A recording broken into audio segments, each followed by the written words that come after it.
Hello students, my name is Rohit Painuly and I am from ICT virtual classroom Dehradun.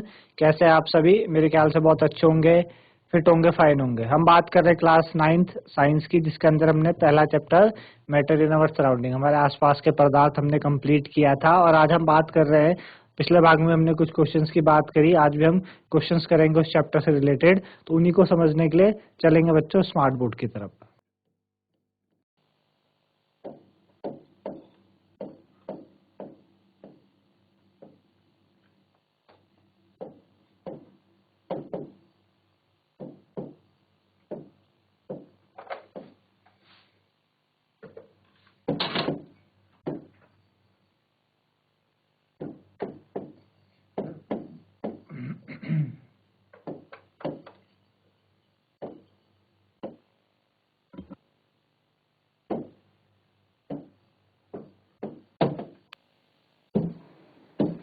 Question है, what is the physical state of water? What is physical state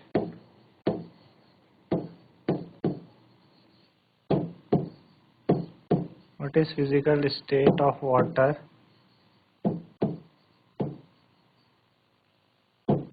ठीक है, eight पहला दिया हमको 25 degree Celsius पे,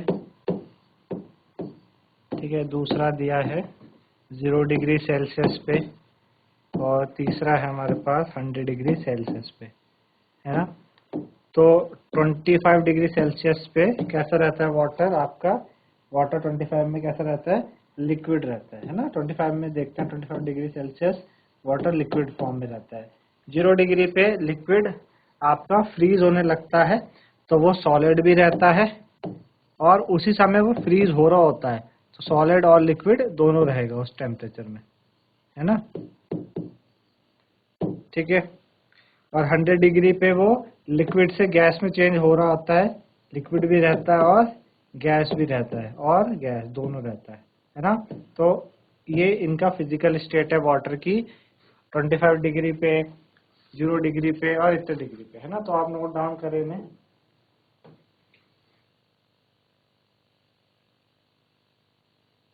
ठीक है, तो मेरे ख्याल से आप लोगों ने नोट कर लिया होगा ये। आगे बढ़े नेक्स्ट की तरफ। Give two reason give two reason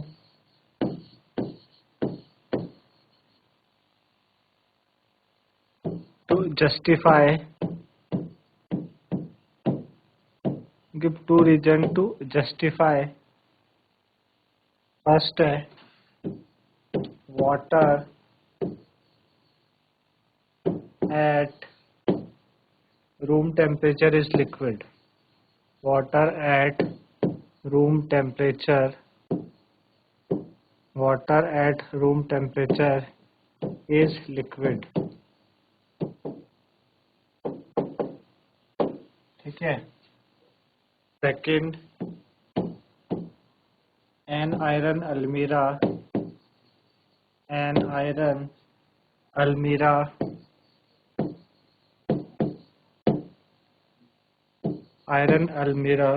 is a solid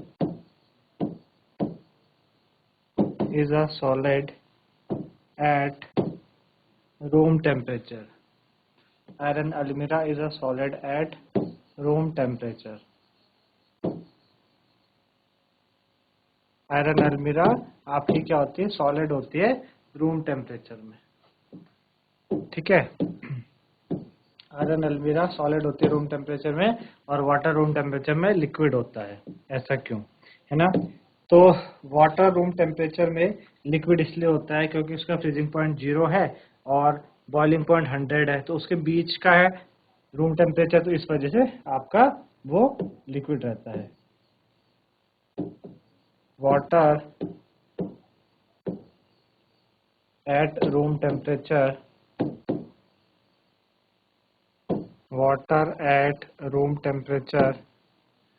is a liquid. Water at room temperature is a liquid because its freezing point is its freezing point is 0 degree Celsius and boiling point is 100 degree. तो जो room temperature है वो इन दोनों के बीच का temperature है, इस वजह से वो रूम टेम्परेचर में कैसा होता है, लिक्विड रहता है।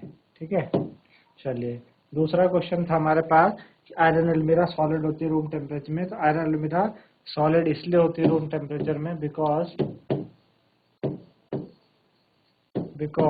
Melting point iron alumina solid room temperature इसलिए होती है because melting point of iron is higher, melting point of iron is higher, ठीक है, than room temperature,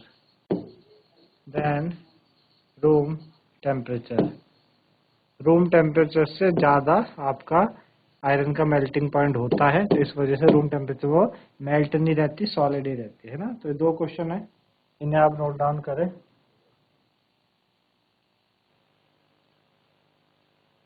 चलो तो ये हमने किया, आगे बढ़ते हैं। अगला क्वेश्चन हमारे पास क्या है, अगला है why is ice at 273 Kelvin more effective why is ice 273 Kelvin more effective in cooling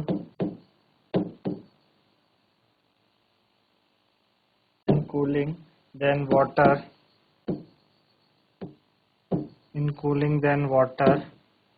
at the same temperature।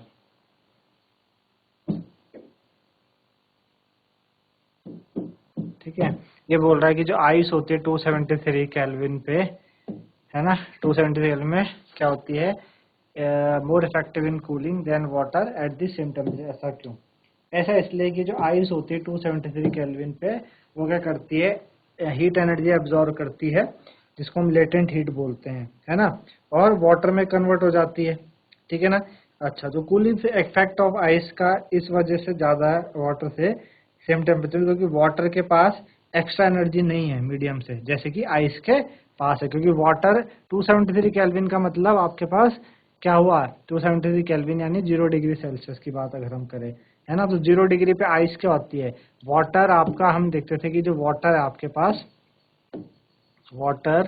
जो वाटर है वो मेल्ट होके क्या बन जाएगा, आपके पास सॉलिड बन जाएगा, है ना, वाटर। तो सेम टेम्परेचर की बात करें 273 केल्विन मतलब 0 डिग्री सेल्सियस पे वाटर फ्रीज होके क्या बना, आपके पास आइस बन गया, है ना। वाटर फ्रीज होके क्या बना, आइस बना। अभी तो 0 डिग्री की बात करें, आइस के पास ज़्यादा कूलिंग है as compare to water same temperature में। ऐसा इसलिए क्योंकि ये जो आइस होती है, ice at 273 kelvin absorb heat energy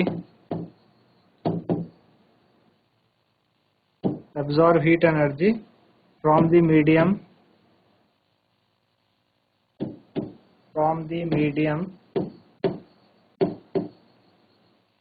ठीक है, to overcome fusion to become water, ठीक है, to overcome fusion to become water, ठीक है। hence cooling effect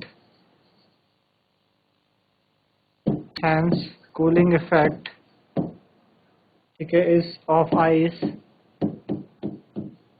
is more than water at same temperature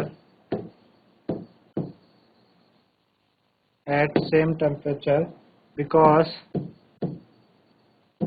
water does not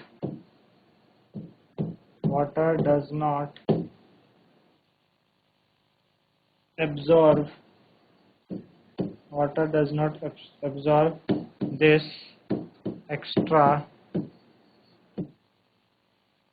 heat from the medium.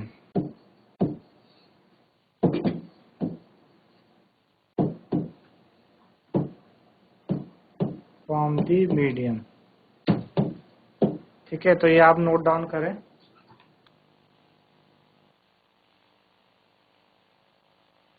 चलिए, तो next है हमारे पास अगला, what produce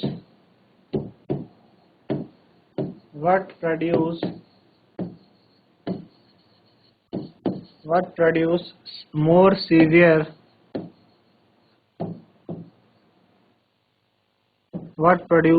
severe burns, boiling water or steam? Boiling water और steam, है ना। What produce more boiling water और steam? Boiling water और स्टीम में से किस में ज़्यादा बर्न्स होते हैं? अगर आपके ऊपर ये बॉइलिंग वाटर पड़ा है ना, या आपके ऊपर स्टीम पड़ी, तो किस से आपको ज़्यादा क्या होगा, बर्न्स आपके शरीर में होंगे?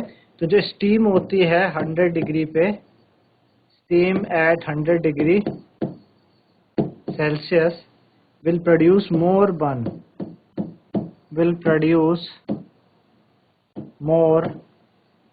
burns, ठीक है, because extra heat is hidden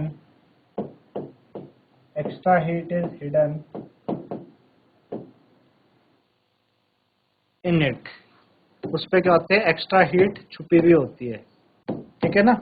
जबकि जिसको हम क्या कहते हैं, लेटेंट हीट कहते हैं, called latent heat of vaporization, है ना। क्या कहते हैं, लेटेंट हीट ऑफ वेपराइजेशन कहते हैं उसे हम, ठीक है ना। जबकि water latent heat of vaporization कहते हैं, whereas boiling water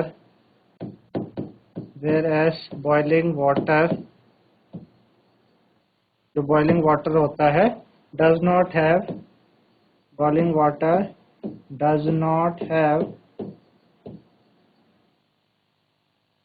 this hidden heat।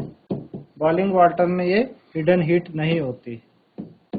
boiling water does not have hidden heat, ठीक है। तो नोट डाउन कर लीजिए आप इसको। तो इस तरीके से बच्चों आज हमने क्वेश्चन किए चैप्टर नंबर 9 के। मेरे ख्याल से आप लोगों को समझ में आए होंगे। तो आज के लिए इतना ही था। धन्यवाद। Have a nice day.